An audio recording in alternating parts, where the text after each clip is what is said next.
Bonjour, mesdames, messieurs les élus, bonjour, mesdames, messieurs les chefs d'entreprise, les chercheurs, les personnes concernées par notre sujet. Ravi de me retrouver parmi vous. Merci au Hub Institute pour son invitation. Alors, je vais vous parler effectivement des enjeux, un peu planter le décor, mais d'autres le feront tout aussi bien que moi. Et ensuite, nous allons vous présenter avec Patrice Morandos, qui m'accompagne, qui est ingénieur au CEREMA. Le CEREMA, qui est un établissement public national et local qui s'occupe des transitions. Eh bien, grâce à Patrick, je vais pouvoir, j'espère, vous échanger avec vous et vous présenter le sujet et cette prise de conscience sur la décarbonation. Alors,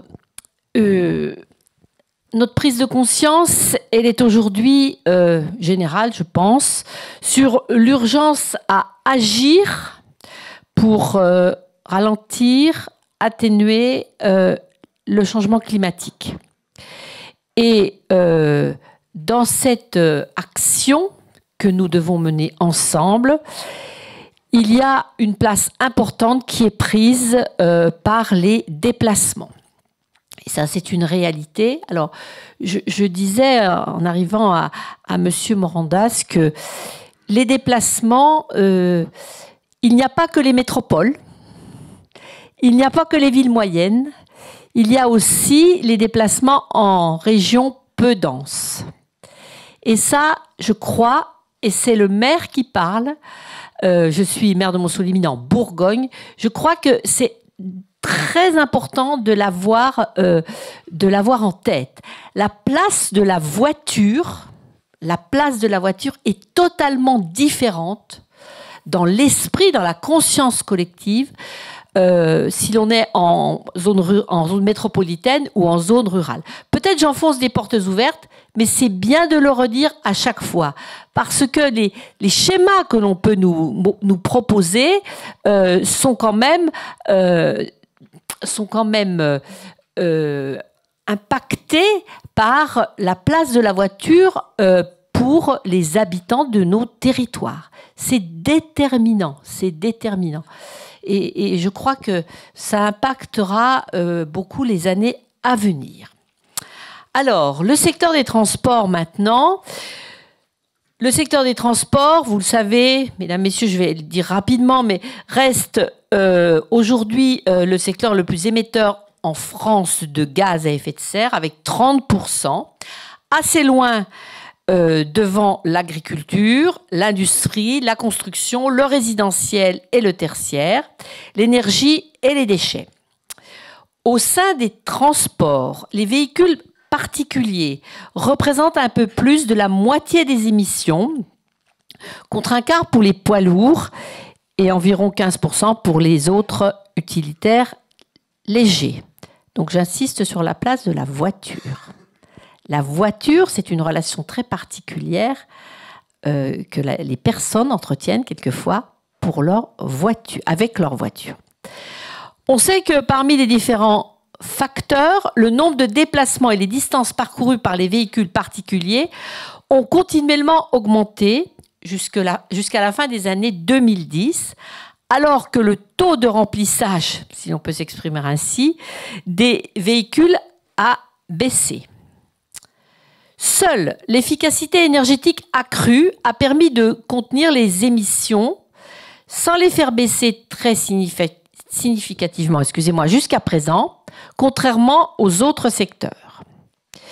Des efforts sont donc à venir pour le secteur de la mobilité à travers, pour nous, 5 leviers d'action intégrés à la stratégie nationale bas carbone et relevant de l'évolution à la fois des technologies et des comportements.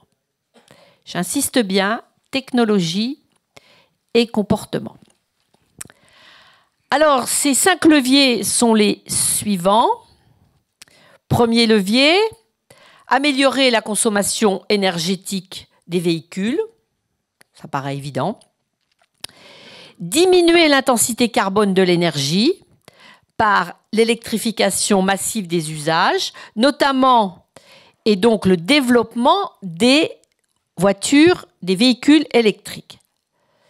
Mais aussi, continuer avec volontarisme, tous ensemble, élus, acteurs de territoire, avec volontarisme, à favoriser le report modal en développant les transports collectifs et les modes actifs. Améliorer le remplissage des véhicules, notamment via le covoiturage.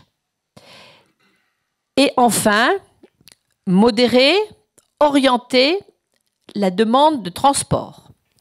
Je peux vous dire que pour des élus, c'est déjà un vaste sujet. Tout cela demande beaucoup de pédagogie, de volontarisme, de conviction, de volontarisme et de pédagogie.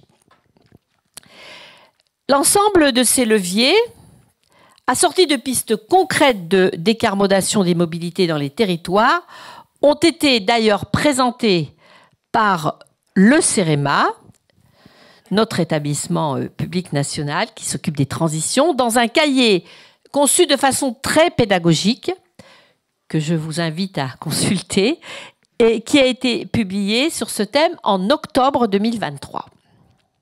Donc je répète, 5 leviers: consommation énergétique, intensité carbone, volontarisme pour installer le report modal, remplissage des véhicules et modérer, orienter la demande de transport. Ces évolutions nécessaires, comme je vous l'ai dit, ne vont pas de soi. Parce que la mobilité constitue un enjeu majeur de fonctionnement de nos sociétés actuelles. C'est elle évidemment, qui permet aux personnes de réaliser, de se mouvoir, mais de réaliser leurs différentes activités, et aux entreprises de fonctionner. Atteindre la neutralité carbone ne peut être l'affaire de quelques secteurs ou groupes de population. Tous les acteurs économiques et l'ensemble de la population sont concernés par la réalisation de cet objectif. Les mesures qu'elle exige induiront d'inévitables changements de comportement, non seulement dans nos manières de nous déplacer, mais aussi dans notre propension à le faire. Elles s'accompagneront vraisemblablement d'un renchérissement des coûts de la mobilité. Ainsi, si les technologies qui nous ont été présentées tout à l'heure, quelques technologies à déployer sont indispensables, elles ne devront pas masquer, j'insiste beaucoup là-dessus, sur les enjeux sociaux associés. Les plus précaires devront être accompagnés pour que les changements demandés, voire les changements imposés, puissent être supportés, c'est le plus difficile, compris, c'est mieux, par l'ensemble de la population.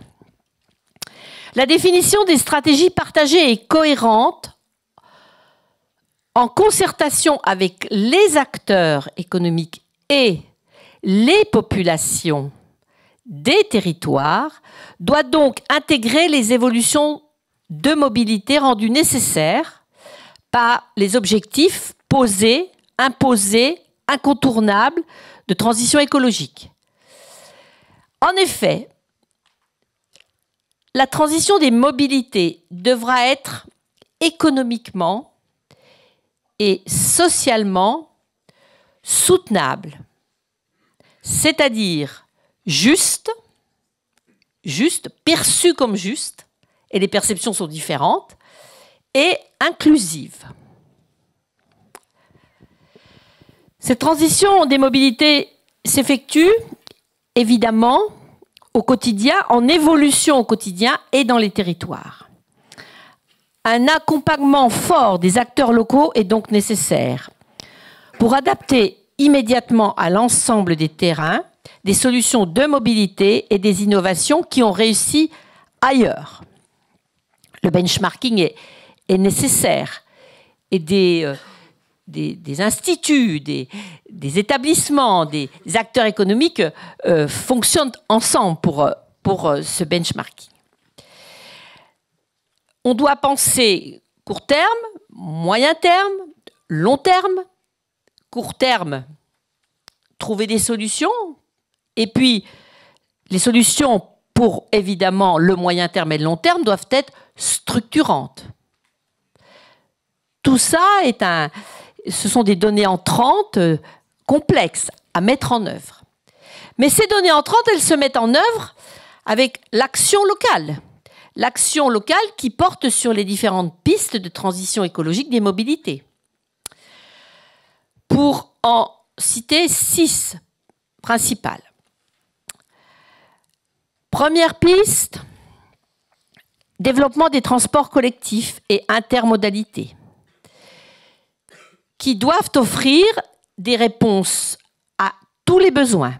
Travail, études, commerce, santé et services, loisirs et tourisme, en confortant le rôle central et l'équipement des pôles d'échange, en renforçant l'offre de transport urbain, offre hiérarchisée autour de lignes à haut niveau de service et jusqu'à un maillage très fin, adapté aux zones d'emploi et d'habitat moins centrales et moins denses.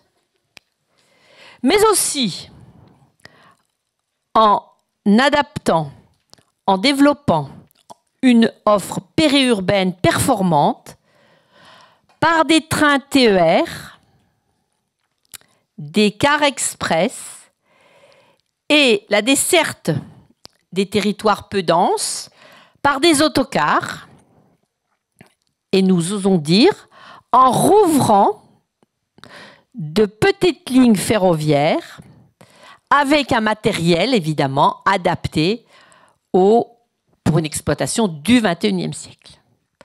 Donc vous voyez le chemin parcouru, hein, rouvrir des petites lignes ferroviaires, des autocars. Tout ça, ce sont les solutions. Il y en a certainement d'autres, mais ce sont les solutions pour les territoires peu denses. J'insiste à ce sujet sur la priorité de travailler sur les déplacements longs du quotidien, ceux liés notamment au trajet domicile-travail, sur les distances de 10 à 50 km entre périphérie, campagne et centre urbain. Moi, je vis sur un territoire d'industrie.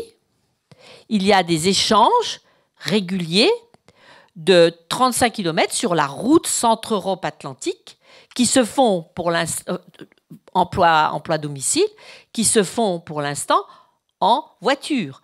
Il y a des aires de covoiturage. Les aires de covoiturage, pour que les personnes décident d'utiliser l'aire de covoiturage, il y a tout un travail pédagogique à faire extrêmement complexe, parce que l'école, la proximité de l'école des enfants, comment ça fonctionne, enfin, tout ça est extrêmement complexe.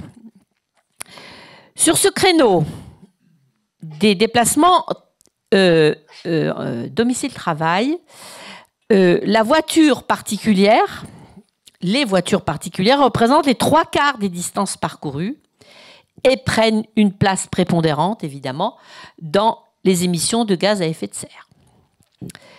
C'est tout l'enjeu, notamment des services express régionaux métropolitains, sur lesquels le CEREMA accompagne l'État, les collectivités et la société des grands projets dont l'action démarre. Vous avez remarqué que je vous ai dit services express régionaux métropolitains. D'accord, la population est très dense, donc la demande est encore plus forte. Je ne parle pas encore des déplacements travail-domicile dans les zones moins denses. Dans les zones moins denses, c'est d'autres solutions. D'autres pistes aussi, par rapport à ce que je vous ai dit sur la conduite des transitions écologiques pour les mobilités. Développement des modes actifs. Les modes actifs représentent un énorme potentiel pour le déplacement de courtes, voire de moyennes distances, et doivent être encouragés de diverses manières dans un système global, par l'aménagement, ça a bien commencé, je pense, sur notre territoire, de cheminements piétons et de voies cyclables. Continue. Dans notre jargon d'élus, on parle de schéma directeur. Ça me paraît extrêmement important. Voies cyclables et piétons, confortables. Confortables. Il n'y a qu'à se promener dans Paris en ce moment pour comprendre que quelquefois, ce n'est pas très confortable. Parce que c'est compliqué pour la provinciale que je suis. Quelquefois, je me dis, qu'est-ce qui va apparaître là voilà, une trottinette. C'est pas très confortable, je peux vous le dire. Sécurisé, mise en place de stationnement avec un bon capacitaire, connexion avec les transports collectifs, offre diversifiée d'apprentissage ou de réapprentissage du vélo de location, en n'oubliant pas les vélos cargo, les vélos à assistance électrique, et là aussi, il y a une organisation globale des choix politiques, les aides à l'achat. Concernant le partage des véhicules, la mobilité partagée est à encourager en développant des stratégies territoriales de covoiturage. Je vous en ai parlé. Stratégies territoriales qui doivent s'appuyer sur un travail entre tous les acteurs, un diagnostic des pratiques potentielles, des actions opérationnelles à travers toutes les actions de service, information, animation, garantie, des actions d'incitation financière, mais aussi d'infrastructure et de réglementation, stationnement, voies réservées. Côté CEREMA, nous venons d'ailleurs de fédérer près d'une vingtaine de territoires pour travailler ensemble sur l'émergence de stratégies ensemblières et ambitieuses de covoiturage de courte distance. L'autopartage aussi a un rôle à jouer. Sur la transition énergétique des véhicules, la transition énergétique des motorisations doit concerner aussi bien les particuliers par la conversion des voitures et l'électrification du parc, le développement d'infrastructures de recharge, dont les schémas directeurs sont aux mains des collectivités, transport public et professionnel à travers l'évolution des flottes dans le cadre d'un mix énergétique décarboné, suivant l'évolution des technologies, biocarburants, électriques, hydrogène. Sur la maîtrise de la demande de déplacement, l'articulation entre urbanisme et transport doit favoriser un aménagement de l'espace qui permette de limiter les déplacements motorisés en s'appuyant sur les documents de planification qui organisent l'urbanisation autour de lignes de transport structurantes dans une logique de contrat d'axe. Le renforcement de ces politiques territoriales d'aménagement doit être une priorité, je vous en ai parlé tout à l'heure, à long terme, qui passe par la concertation, l'incitation, je rajouterai la pédagogie adressée aux acteurs locaux et l'appui aux plus vertueux d'entre eux. Le management de la mobilité qui vise à sensibiliser l'ensemble des acteurs, entreprises, citoyens, salariés, en organisant localement des agences de mobilité, des conseils en mobilité, en favorisant des plans de mobilité employeurs par entreprise ou en commun, et le télétravail et dans les villes importantes, mais pas que, toute l'implantation des tiers-lieux. Ceux-ci devant être fortement déployés. Nous vous invitons d'ailleurs à venir nombreux aux rencontres nationales du management de la mobilité que le CEREMA organise en collaboration avec le CNFPT, l'ADEME et la métropole de Lyon les 18 et 19 juin. Je cite l'ADEME, vous connaissez bien entendu, je cite aussi le CNFPT. Pourquoi je cite le CNFPT? Parce que tout cela requiert dans nos collectivités de nouveaux métiers. Le management des mobilités, nous implantons, nous, les mobilités, nous choisissons des schémas structurants. Il nous faut être bien conseillés pour faire cela. Et c'est la raison pour laquelle le CNFPT est partenaire du CEREMA avec l'ADEME et la métropole de Lyon dans le cadre de ce management des mobilités. Sur le développement d'une logistique durable, on parle beaucoup des enjeux de la mobilité voyageurs. N'oublions pas le transport de marchandises. En particulier, tout à l'heure, ça a été évoqué rapidement, avec une immédiateté troublante. La logistique urbaine, mise en place d'un système global performant à l'échelle d'une agglomération, associant évidemment les acteurs publics et les acteurs privés, transporteurs, grossistes, commerçants, bâtiments et travaux publics, proposant, on le voit, des espaces logistiques dédiés au transfert pour des livraisons finales, légères et totalement décarbonées. C'est pour cela que nous copilotons, le CEREMA copilote avec Logistique Low Carbone et Roseau, le programme Interlude sur la logistique urbaine visant à accompagner 70 agglomérations importantes dans la mise en place, importante d'un point de vue population, dans la mise en place d'une politique partagée avec les acteurs économiques pour la desserte de le territoire et la mise en place d'actions innovantes de logistique urbaine. Cette transition, donc, en termes de mobilité, qui touche tous les types de mobilité, doit aussi s'adapter à tous les types de territoires et de publics. Je vous l'ai dit en introduction, je le redis en fin de propos, en développant des outils et des solutions spécifiques pour les territoires peu denses. Le CEREMA développe un dispositif qui s'appelle France Mobilité, qui est un dispositif d'appui à l'ingénierie des mobilités via les cellules régionales du dispositif. Pour les territoires littoraux, et je salue le président de l'ANEL, les territoires littoraux de montagne, de villes moyennes, au CEREMA, dans le cadre avec les programmes de l'Agence nationale de la cohésion du territoire, nous développons dans le cadre de dispositifs comme Action Cœur de Ville, Avenir Montagne, des dispositifs aussi. Ces dispositifs, bien sûr, s'adressent à tous les publics. Tous les publics.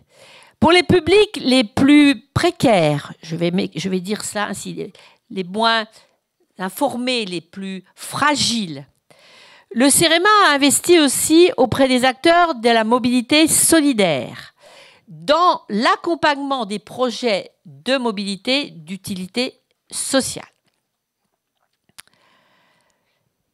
Vous l'aurez compris, et je terminerai ainsi, les mobilités sont porteuses d'enjeux très forts, d'enjeux de décarbonation évidemment, mais aussi surtout, je ne veux pas dire surtout parce que je n'ai pas à hiérarchiser ces enjeux, de cohésion sociale et de cohésion territoriale. Aujourd'hui, l'essentiel, c'est ce que nous proposons, est de passer à l'action, d'expérimenter, de s'engager dans la transition des mobilités. La triple mission du CEREMA de production et diffusion de connaissances et d'accompagnement des territoires et d'innovation trouve pleinement à s'exprimer sur ces enjeux majeurs. Notre établissement construit en effet des méthodes et des outils pour organiser les mobilités, aménager l'espace public, développer l'usage des modes actifs, capitaliser les expériences et sur les expériences, échange d'expériences entre territoires à travers des outils collaboratifs comme sa plateforme Expertise Territoire. Notre présence sur l'ensemble du territoire national via nos implantations territoriales et l'ouverture majeure de notre gouvernance aux élus, gouvernance partagée entre l'État et les élus de territoire, pour nous rapprocher encore plus des besoins des collectivités, nous permettent aujourd'hui de proposer un appui direct au territoire pour mettre en place des solutions innovantes, structurantes, opérationnelles aussi, concrètes, qui s'inscrivent dans la dimension de transition écologique et solidaire des mobilités. C'est à ce titre que nous mettons en place actuellement pour nos adhérents un accompagnement individuel et collectif dédié dans leur trajectoire bas carbone, de façon générale, incluant un volet spécifique sur les mobilités. Je vous remercie de votre attention. Vous pouvez compter sur ma volonté en tant que présidente du conseil d'administration, dont la gouvernance, je vous l'ai dit, est assurée à la fois par l'État et les élus de territoire. Vous pouvez compter sur notre volonté, sur notre motivation et l'expertise de nos équipes pour nous engager totalement dans ces défis majeurs pour notre beau territoire hexagonal et ultramarin. Je vous remercie de votre attention.